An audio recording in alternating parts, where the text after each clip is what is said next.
Okay હા આ તો મેં તો 5-10 આ મગની દાળ આ મગની દાળ છે હા મગની દાળ છે એટલે સૂકી દાળ થાય હા, એટલે થોડું આપણે પાણી ઓછું નાખીએ તો સૂકી થાય એટલે છૂટી થાય. એટલે તમે છૂટી કરવાના છો હા છૂટી, ઓકે પતલી નહીં.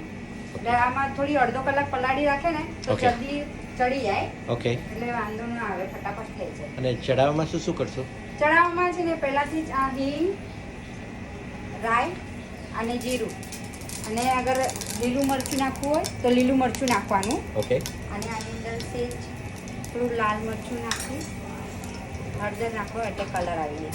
ઓકે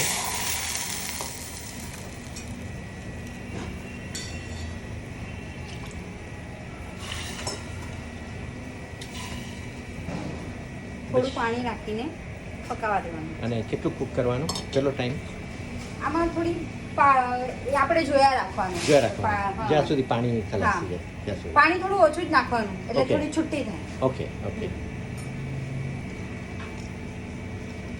સો આમાં કયા કયા મસાલા નાખો પહેલા આપણે આ જ મસાલા બધા નાખવાના. હળદર, ધાણા જીરું, મીઠું અને લાલ મરચું.